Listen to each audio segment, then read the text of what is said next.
Hopkins and Stearne, men with no credentials, now offer their skills to the good people of Suffolk. The Puritan tradition is even stronger here than it is in Essex, and village after village gives them welcome.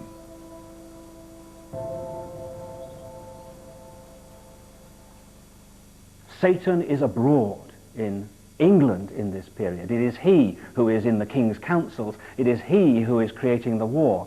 But he's also perhaps available in our village.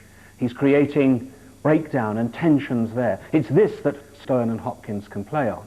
The sense that we, as the villagers of Framlingham or the townsfolk of Aldborough, can actually do something. As they scour Suffolk, they refine their methods for extracting confessions. They're still constrained by the law. Torture is not permitted, and Hopkins is careful how he describes his techniques. It has been accused that besides unreasonable watching, suspects were extraordinarily walked till their feet were blistered, and so forced through cruelty to confess. Certainly when they did lie down, then the watchers did desire them to sit up and walk about, but never, or seldom, did any witch complain. The purpose of the walking at its worst was only to keep them awake, so they would call their familiars into open view to help them.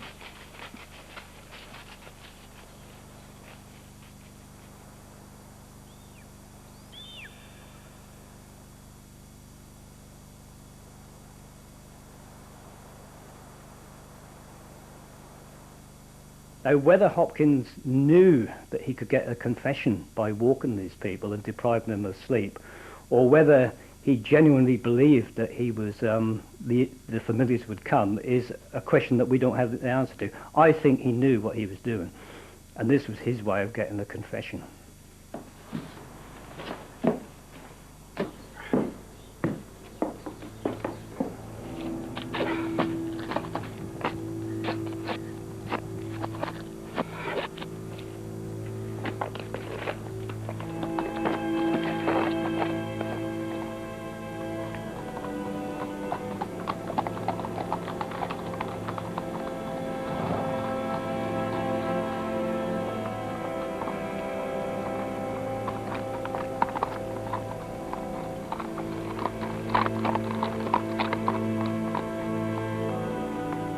In many of the villages that they visit, local Puritan ministers help marshal the accusations of their parishioners and deliver suspects for interrogation.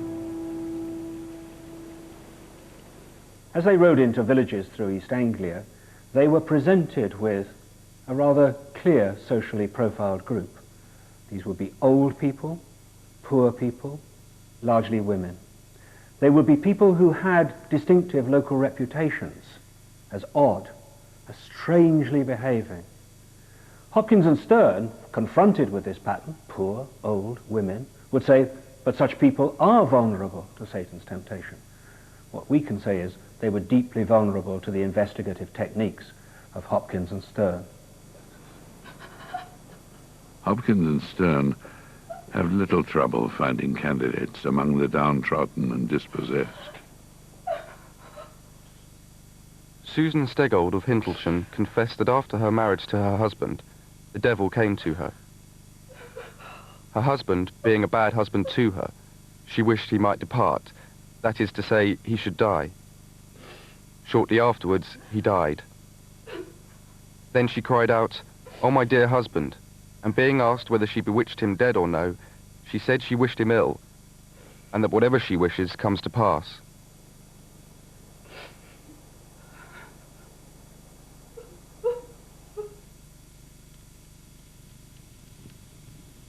Following 3 days and nights watching, Priscilla Collett of Dunwich confessed after an hour's sleep. About 12 years ago, the devil had tempted her while she was in a sickness to do away with her children, else she would always have been poor.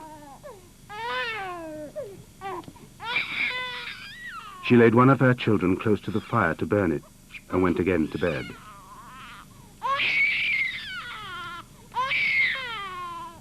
The fire burnt the hair and head, and she heard it cry, but she did not have the power to help. One other of her children pulled it away. The next time the devil came to her, he demanded she seal a covenant.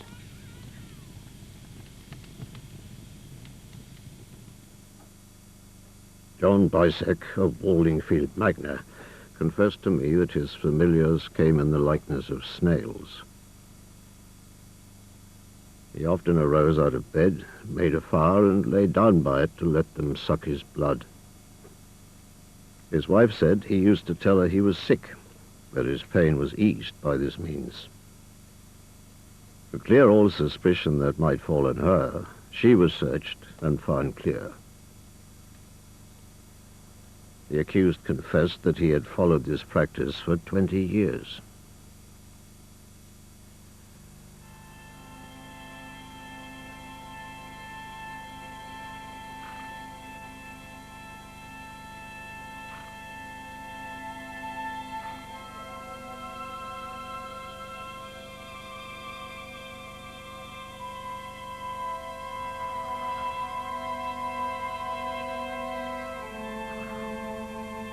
Hopkins and Stearne decide to work apart in order to cover the ground more effectively.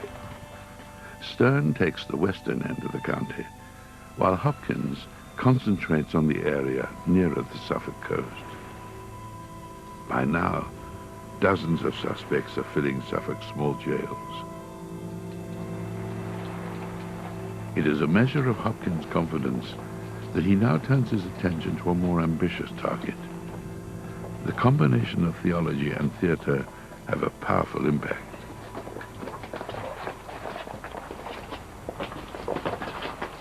The Reverend John Lowes, vicar of Brandeston, is deeply unpopular. He has been involved in legal disputes with his parishioners, held controversial religious views, and once even protected an accused witch. Now the community exacts revenge. Their treatment of John Lowes makes no concessions to his considerable age or social position. I have heard it from them that watched with him, that they kept him awake several nights together, and ran him backwards and forwards until he was out of breath. Then they rested him a little, and then ran him again, and this they did till he was weary of his life, and scarce sensible of what he said or did. Then they did swim him. King James, in his Demonology, has said that it is a certain rule that witches deny their baptism when they covenant with the devil. When they undergo trial by water and they are thrown into it, the waters refuseth to receive them into their bosom, and they float.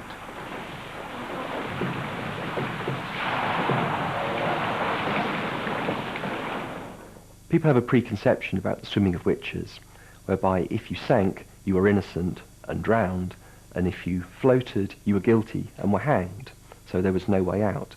But in fact, it is a test whereby witches would supposedly float in the water if the water rejected them, as a kind of an inversion of Christian baptism, and that if witches sank, they were attached to a rope and they would be hauled out of the water.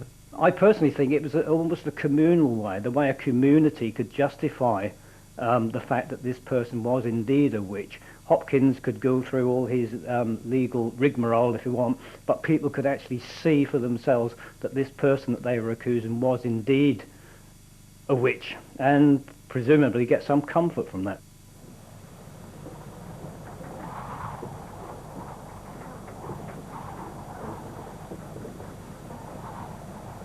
The Reverend John Lowes fails the test and confesses soon after the swimming.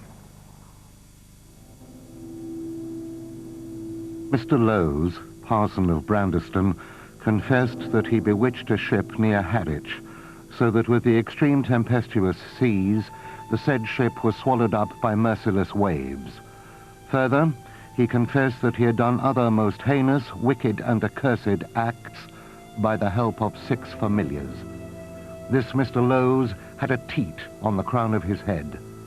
There is none that maketh a covenant with the devil, but has from him a private mark.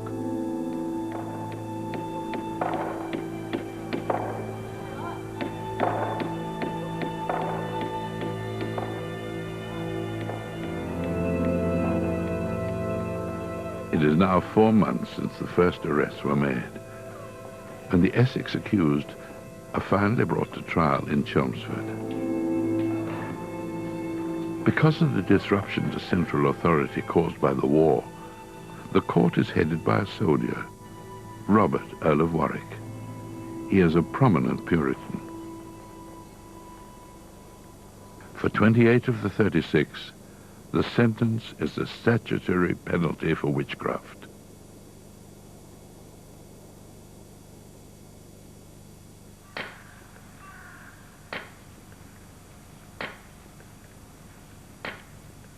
But for the other 8, the evidence is found unsatisfactory, and they are acquitted. Only now, for the first time, there is a measure of opposition to the witch hunt. It enables one of those convicted to escape the noose. Stearne is outraged. Who are they that have been against the prosecutions?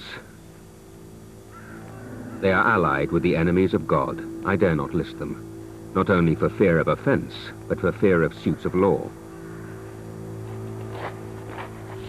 I saw one man in Colchester labour all he could to keep a woman from her legal trial, and I heard him threaten both me and all who had given evidence against her. Yea, she was condemned, but by his procurement she was reprieved.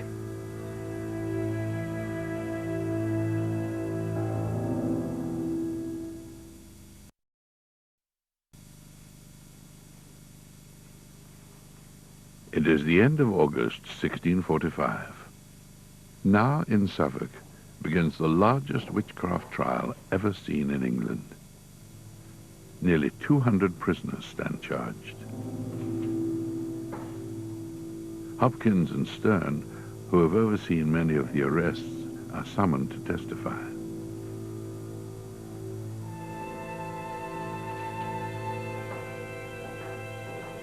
One chronicler records,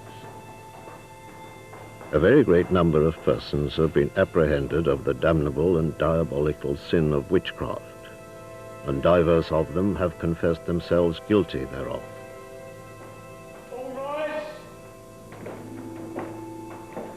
A commission has been granted for the trial, but it is charged that a most special care should be taken, both in the execution of the law and also that all tenderness might be used in a matter wherein the lives and immortal souls of so many are concerned.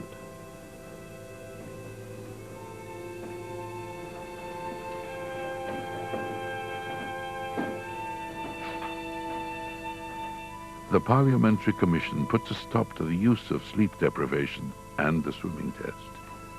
But this is only to ensure that correct procedures are followed. The prosecution of witches continues unabated.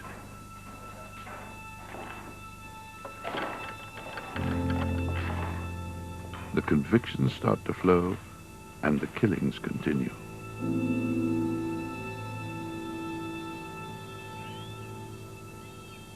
Stearne, however, is irritated by the way the first batch of those condemned, including the Reverend John Lowes, failed to go with due repentance. There were 18 to be executed. Most of them were kept together in a barn, where they made a covenant amongst themselves not to confess a word when they were hanged next day at the gallows, notwithstanding that they had formerly confessed. They died next day very desperately.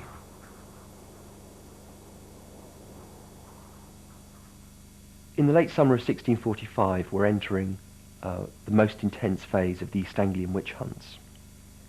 Now we have to put this into a bit of perspective.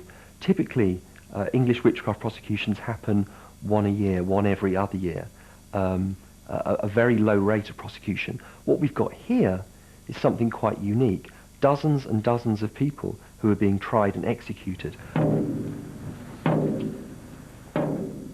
Some of the accused never make it to court. Conditions in the prisons are notoriously bad, and many are dying of so-called jail fever. Others, it seems, may have committed suicide, and at least one simply escapes. It it is ordered that all constables make diligent search for the said James Moore, and to seize his body and convey it safely to the said jail.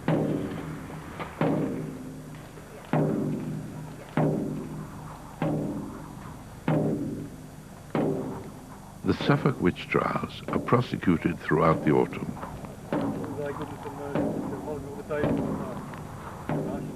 It is one of the grimmest episodes in English judicial history.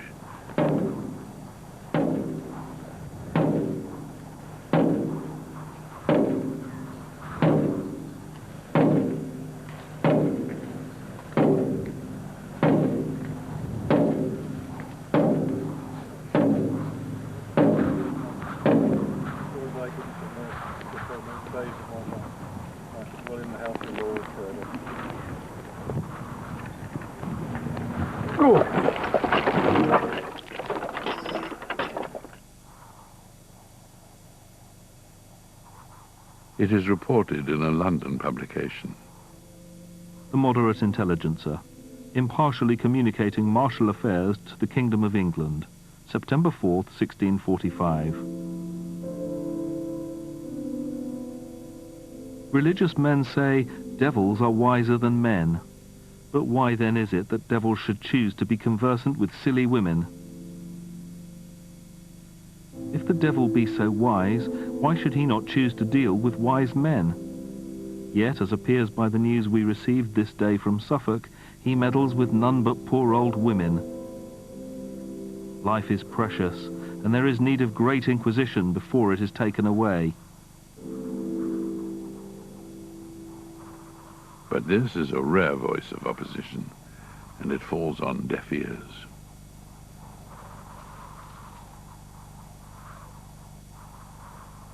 Even children are convicted and condemned. Stearne writes of one whose mother had already been hanged. A boy from Rattlesden was accused when he was under 9 years of age. He voluntarily confessed that he suckled a familiar and had it at his command to do mischief. This boy being young, I suppose the jury had hopes of his improvement.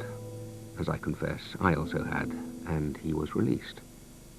But he was after some time suspected again, and was put into prison. There he voluntarily confessed how after his mother was hanged, he had renewed his covenant with the devil. He confessed that the devil appeared to him in the likeness of a black-brown mare, which would carry him whither he desired.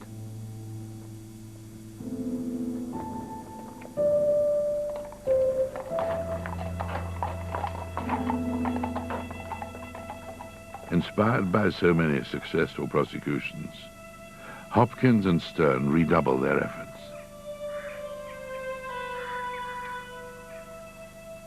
They extend their campaign into neighbouring counties, Norfolk, Cambridgeshire, and Huntingdonshire.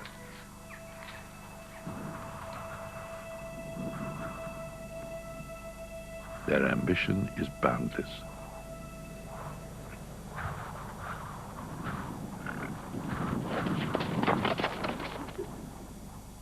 They are professional men.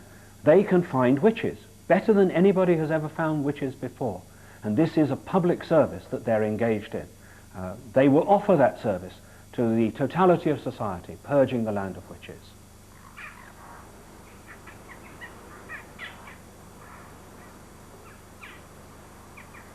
It is not simply religious zeal that drives them on. There are other, more worldly interests.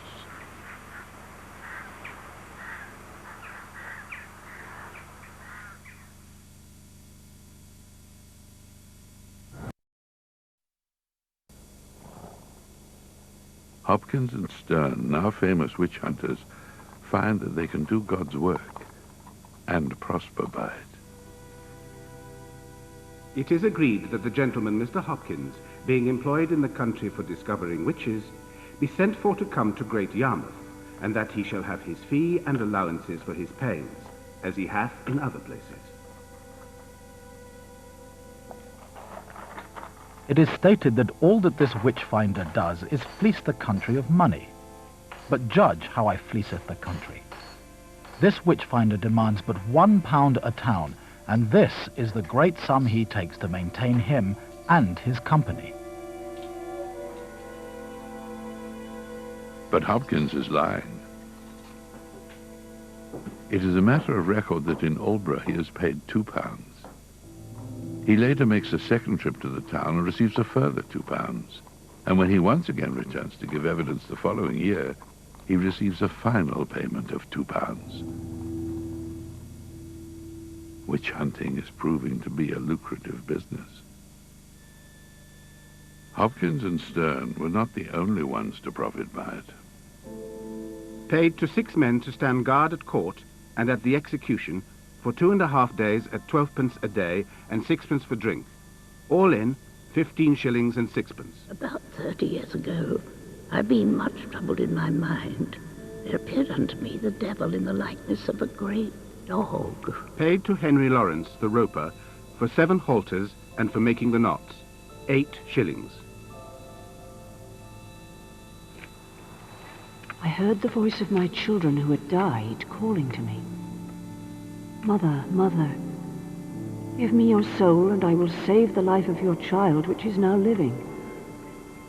Paid to John Payne for hanging 7 witches. 11 shillings. 15 years ago, William Foster wanted to hang 2 of my children for stealing a scrap of bread, so I cursed him. And he fell sick and died. For a post to set by the grave of the dead bodies that were hanged, and for burying them. 6 shillings. It is now 18 months since the first cases in Manningtree, Essex. Over 150 men and women have been hanged, and Hopkins' reputation goes before him. When he arrives in King's Lynn in September 1646, he is heralded by an official drummer.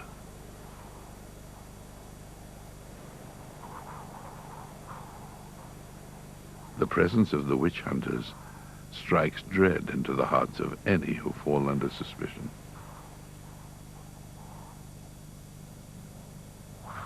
Sometimes there be a blue spot where they have cut the teats away so they cannot be found.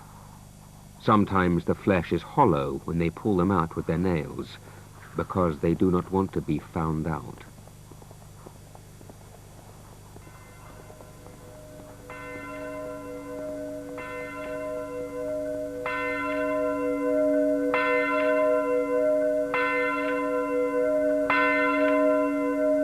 Surprisingly, even in this atmosphere of intimidation, individuals are prepared to stand up to the witchfinders.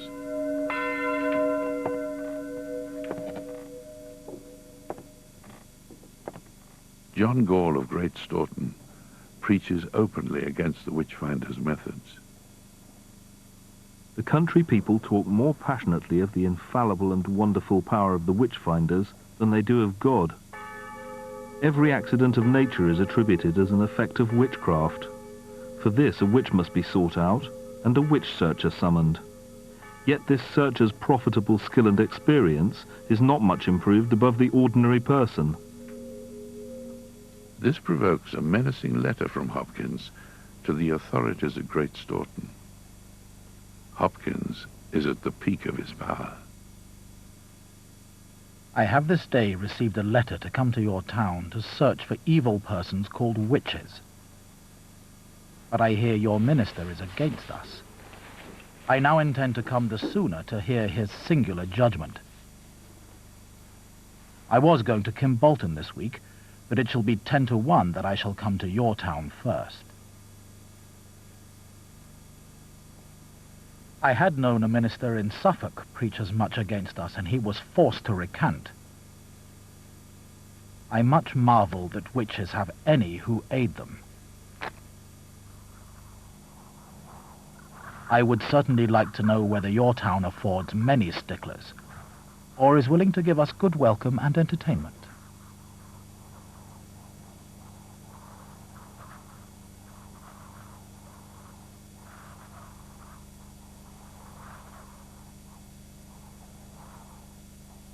People are turning against Hopkins. Unease at his campaign spreads. While he is busy stalking the countryside, formal complaints are brought against him in a Norfolk court case, probably by an ally of one of the accused. On hearing the news, Hopkins is forced to justify his actions in print. He dismisses his critics as ignorant.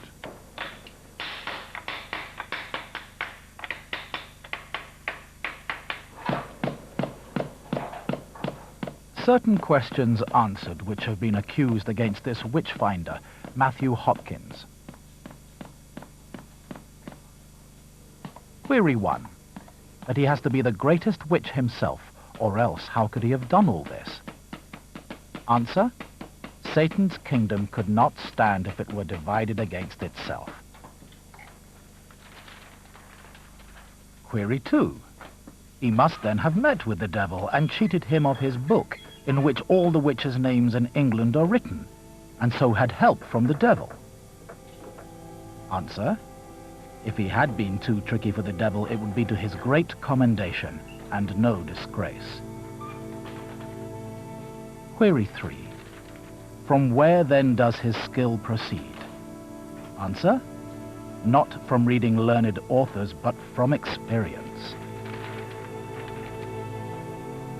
Hopkins entitles his grandiose work The Discovery of Witches, and awards himself the imposing title Witchfinder General.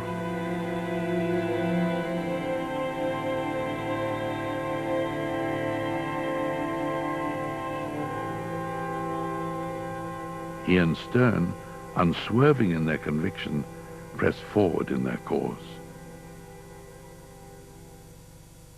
It's almost a vindication of himself to say, yes, look, these are the questions you've asked me, these are the answers, now shut up, go away, I'm getting on with it. And nobody seems to have challenged that. I think possibly if somebody was strong enough and stood up to him, they could have got him on one or two legal points, but they didn't.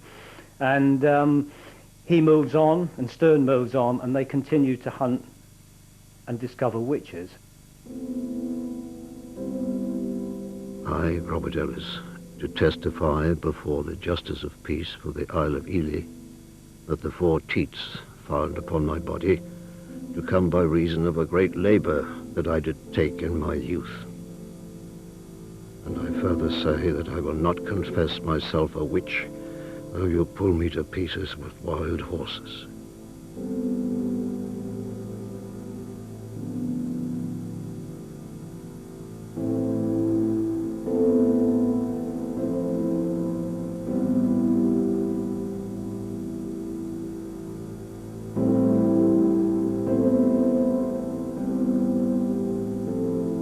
Without warning, Hopkins' activities come to an abrupt halt.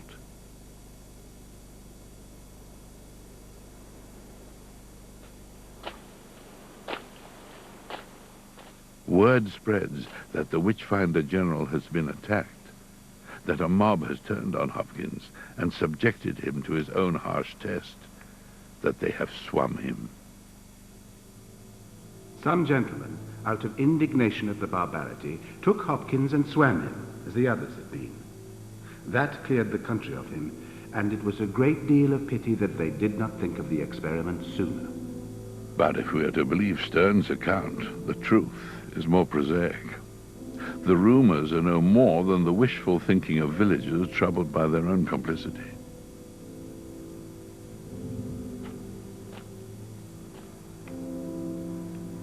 Matthew Hopkins dies of consumption in 1647. He was never called to account for the deaths of so many innocent people.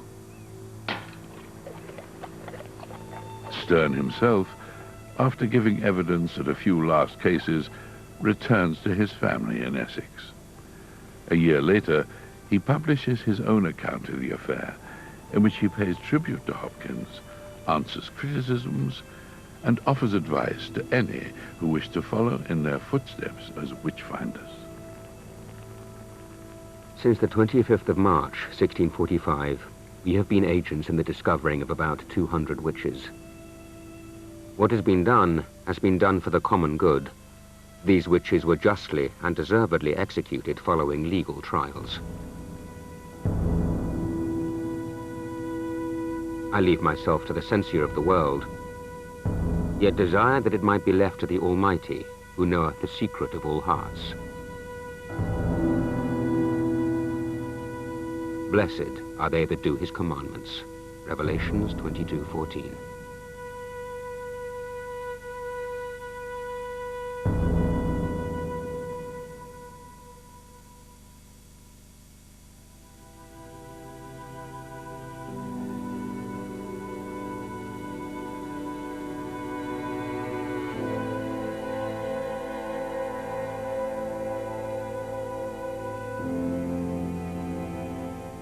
You'll find more about the secret history featured in this programme at channel4.com/history, and we'll have details about next week's programme here on 4 in just a sec. Next up, it's the morning after the night before. Jade and Adele are still volatile after the row, and the new boy Tim talks himself into trouble with Big Brother.